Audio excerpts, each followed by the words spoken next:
Avis vascular centre మన దేశంలోనే the best varicose vein hospital.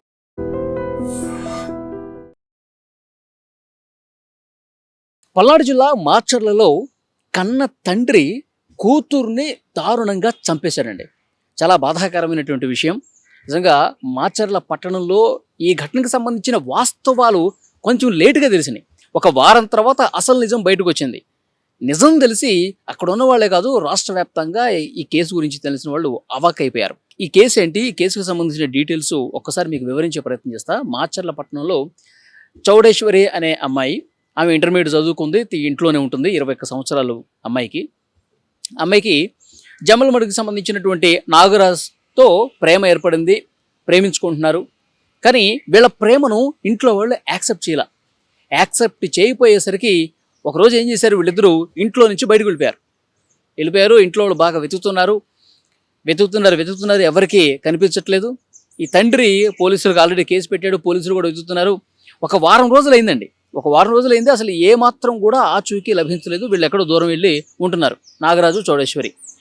అయితే ఈ అమ్మాయి తండ్రి ఉన్నాడు కదా, చంద్రశ్రీను, అతను పోలీస్ స్టేషన్కి డైరెక్ట్గా వెళ్ళి అసలు ఏంటి మిస్సింగ్ కేసు నమోదైంది, వాళ్ళు అసలు ఎటుపోయారు, ఎక్కడికి పోయారు, మా అమ్మాయిని ఏమైనా వెతికి ఇస్తారా లేదా, మీరు అసలు పోలీసులా కాదా అని చెప్పి పోలీసుల దగ్గరికి వెళ్ళి గొడవ పెట్టుకున్నాడు. వెతికి పట్టుకుంటామయ్యా బాబు, ఇక్కడి నుంచి నువ్వు వెళ్ళు అని చెప్పేసి వాళ్ళు గదం వేయించారు.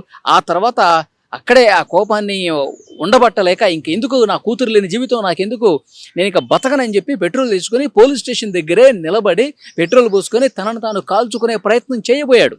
అప్పుడు వెంటనే పోలీసులు అక్కడే ఉన్నారు కాబట్టి, ఇంకొంతమంది అక్కడ ఉన్నారు కాబట్టి వెంటనే అతని మీద నీళ్లు పోసి, నీకేమైనా పిచ్చి పట్టిందా, అమ్మాయి వెళ్ళిపోతే మళ్ళీ తిరిగి రాదనుకుంటున్నావా, మేము ఇంకా సీరియస్గా తీసుకొని మీ అమ్మాయిని మీకు అప్పగిస్తాము, నువ్వు ఇలాంటి పిచ్చి వేషాలు వేయకు, కామ్గా ఇంటికి వెళ్ళిపో అని చెప్పి అతన్ని ఇంటికి పంపించారు. తర్వాత పోలీసులు కూడా 4 బృందాలుగా ఏర్పడి అది వాళ్ళ కోసం గాలించారు. వాళ్ళు ఫోన్లు తీసుకెళ్తారు కదా, సిగ్నల్స్ ఆధారంగా, టెక్నికల్ ఎవిడెన్స్ల ఆధారంగా, వాళ్ళు అక్కడ ఉన్నటువంటి సీసీ కెమెరాల ఆధారంగా ఎక్కడున్నారు ఏంటి అని చెప్పి గాలిస్తే వాళ్ళు ఒక దగ్గర ఉన్నారని తెలుసుకున్నారు. వాళ్ళని నేరుగా తీసుకొచ్చి నాగరాజుని వాళ్ళ ఇంటికి, ఈ చౌడేశ్వరిని వీళ్ళ ఇంటికి పంపించారు. ఇక్కడతో కథ మొత్తం క్లియర్ అయిపోయింది అనుకున్నారు. మా అమ్మాయి మా ఇంటికి వచ్చేసింది కదా, ఇక మా అమ్మాయిని వెంటనే ఒక మంచి అబ్బాయికి ఇచ్చి పెళ్లి చేపిద్దాం, ఈ నాగరాజు అని ఇవ్వడం అసలు వద్దు, ఇప్పటికైనా నువ్వు మనసు మార్చుకోమ్మా, ఇప్పటికైనా నువ్వు మేము చెప్పిన అబ్బాయిని పెళ్లి చేసుకొని జీవితం బాగుంటుంది, అనవసరంగా వాడితో వెళ్ళకని చెప్పి కొంత గొడవలు జరిగినాయి. ఆ తర్వాత మేము చెప్పినటువంటి అబ్బాయినే పెళ్లి చేసుకుంటుంది అని చెప్పి వాళ్ళు కూడా అనుకున్నారు. కట్ చేస్తే 2 days తర్వాత ఆ అమ్మాయి ఇంట్లో ఉన్నటువంటి ఫ్యాన్కి వేలాడుతూ ఊరేసుకున్నటువంటి సిచ్యువేషన్లో కనిపించింది. ఆత్మహత్య చేసుకుందని చెప్పేసి అనుకున్నారు. ఇంట్లో ఉన్నటువంటి కుటుంబ సభ్యులందరూ కూడా బోరున విలపిస్తూ ఉన్నారు, ఏడుస్తూ ఉన్నారు. తర్వాత పోలీసులు వచ్చారు, పోలీసులు కూడా ఇదే విషయం చెప్పారు. అమ్మాయి సూసైడ్ చేసుకుంది, అమ్మాయి ఆత్మహత్య చేసుకుంది అంటే, వేరే అతన్ని ఒక మంచి సంబంధం చూసి పెళ్లి చేస్తామా, నాగరాజు నువ్వు మర్చిపో, నాగరాజు వద్దు మనకు సెట్టుగాడు అని చెప్పి పెళ్లికి ఒప్పుకోలేదని ఆ బాధతో ఆమె ఆత్మహత్య చేసుకుందని చెప్పి ఇంట్లో వాళ్ళు కూడా పోలీసులకు చెప్పారు. అదే నిజం అనుకున్నారు. కానీ పోలీసులు తమ స్టైల్లో విచారిస్తారు కదా, వాస్తవాలంటే వెలుగులోకి తీసుకొస్తారు కదా, నిజాలంటూ కనుక్కుంటారు కదా.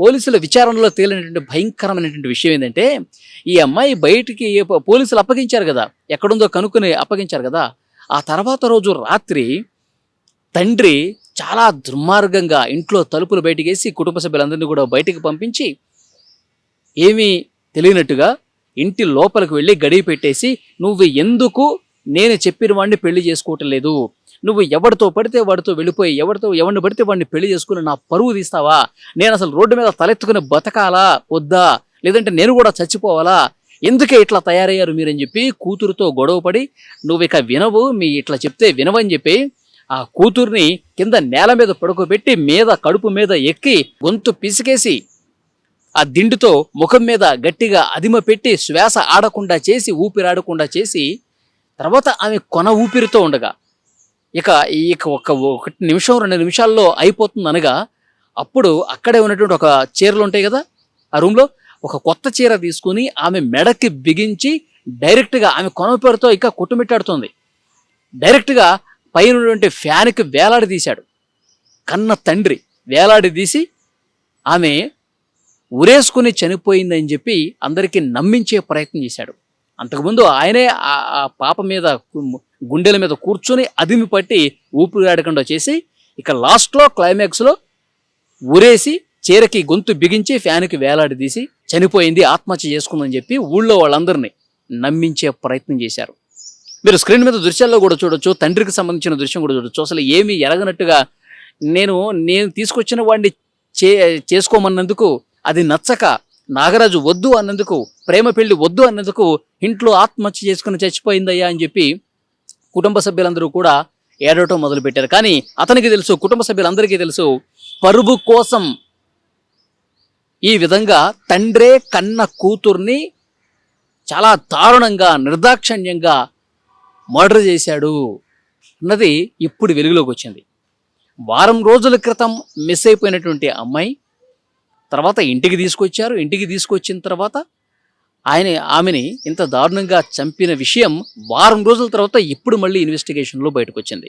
ఇన్ని రోజులు ఆ అమ్మాయి ఎవరినో ప్రేమించింది, ఆ ప్రేమకు ఒప్పుకోలేదు కాబట్టి ఆత్మహత్య చేసుకుందని చెప్పి ఊళ్ళో వాళ్ళు ఈ రోజు వరకు అదే నమ్మారు. కానీ ఇప్పుడు నిజం బయటకు వచ్చేసరికి అందరూ కూడా నోరిళ్ళ పెట్టిన పరిస్థితి. అంటే పరువు కోసం మన కులపోడు కాదు, మనవాడు కాదు, అతన్ని చేసుకుని నువ్వు వెళ్ళిపోతే మా పరువేం కావాలా, నేను బజార్లో తల ఎట్లా పైకెత్తుకోవాలా, నన్ను అందరూ చేదరించుకుంటారు కదా, నా మీద ఉమ్మేస్తారు కదా, వేరే కులపోని చేసుకుంది నీ అమ్మాయి అని చెప్పేసి ఇట్లా పరువు కోసం ఆలోచించి ఈ రోజుల్లో కూడా చూడండి తల్లిదండ్రులు ఏ విధంగా ఆలోచిస్తున్నారు. ప్రేమించింది, నా జీవితం ఎంతో బాగుంటుందని చెప్పేసి ఆమె అనుకుంది. సరే, కూతురు సంతోషం, ప్రేమ, కూతురు సుఖం ముఖ్యం అనుకొని కొంతమంది తల్లిదండ్రులు మనసుని కొంచెం మెత్తపరుచుకొని, సరే అమ్మాయి ఇష్టపడుతుంది కదా, అమ్మాయి సంతోషంగా అంటే మనకేం కావాలని చెప్పి అతను ఏ కులమైనా సరే, ఏ మతమైనా సరే, ఏ వర్గమైనా సరే, ఏ జాతి అయినా సరే, కూతురు అల్లుడు ఇద్దరు సంతోషంగా ఉంటే నాకు అంతకంటే ఏం కావాలని ఆలోచించే కుటుంబాలు కొన్ని ఉన్నప్పటికీ కూడా ఈ విధంగా పరువు కోసం పాకులాడి పరువు హత్యలు చేస్తున్నటువంటి ఘటనలు కూడా మనం చూస్తూ ఉన్నాం. సో చాలా బాధాకరమైనటువంటి విషయం. ఈ కేసుకు సంబంధించిన నిజాలు బయటకు వచ్చేసరికి అందరూ కూడా షాక్ తిన్నారు, కంగుతున్నారు. అప్పటి వరకు ఆ తల్లిదండ్రులు, ఆ కుటుంబంలో ఉన్నటువంటి సభ్యులందరూ కూడా వీళ్ళు ఒక డ్రామా ప్లే చేశారు, చంపేసి తానే ఆత్మహత్య చేసుకుందని చెప్పి ఒక డ్రామా ప్లే చేశారని పోలీసుల విచారణలో వెల్లడైనటువంటి పరిస్థితి. తప్పకుండా ఈ వీడియో మీద మీ అభిప్రాయాన్ని కూడా కామెంట్ రూపంలో తెలియజేయండి.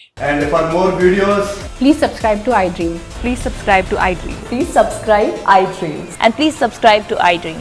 For more videos, subscribe to iDream. please like, share and subscribe to the channel. Congratulations, iDream.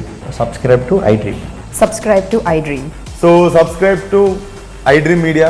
iDream team andarki huge congratulations. Please subscribe iDream Media. Please subscribe to iDream. Subscribe iDream. Please subscribe to iDream. iDream అంటే నా కళల ఛానల్ను subscribe చేసుకున్న నోరు తిరుగుతలేదు, మీరైతే గంట గుర్తు కొట్టండి. For more such videos, please subscribe to iDream. Subscribe to iDream. Please subscribe to iDream. Please subscribe iDream Media. Please do subscribe to iDream. Please subscribe to iDream Media. For best entertainment and information, please subscribe iDream. And don't forget to subscribe to iDream.